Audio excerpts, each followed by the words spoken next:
বাংলাদেশের সহসা একটি নির্বাচন হতে হবে, যে নির্বাচনের মধ্যে দিয়ে নির্বাচিত পার্লামেন্ট হতে হবে, যে পার্লামেন্টের মধ্যে দিয়ে একটি সরকার তৈরি হতে হবে।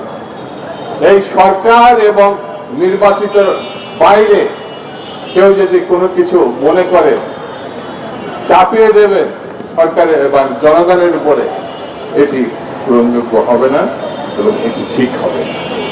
বন্ধুরা, আমি বক্তৃতা বেশি করবো না, শুধু এতটুকু কথা বলি।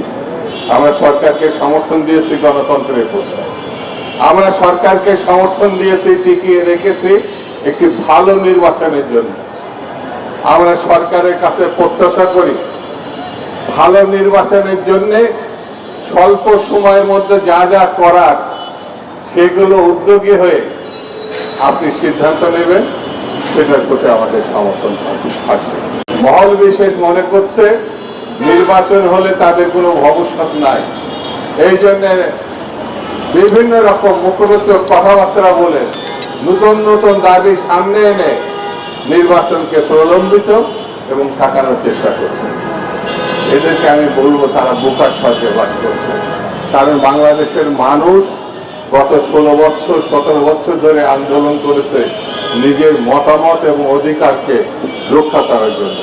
সেই মতামত এবং অধিকার রক্ষা করার একমাত্র পথ হচ্ছে গণতন্ত্রের মধ্য দিয়ে পছন্দের প্রার্থী, পছন্দের দল, পছন্দের মার্কাকে ভোট দেওয়া। এর বাইরে অন্য কোনো ঘটনা আছে কেউ যদি মনে করে, তাহলে আমি তাদেরকে বলবো আসুন নির্বাচনের মধ্য দিয়ে কে কত জনপ্রিয় আমরা যাচাই করি এবং সেই যাচাইয়ের মধ্য দিয়ে আমরা সামনে এগিয়ে। আমরা মনে করি আগামী দিন জাতীয়তাবাদীদের দিন। এখানে ব্যানারে আপনারা জাতীয়তাবাদী লেখক ফোরাম বলে উল্লেখ করেছেন।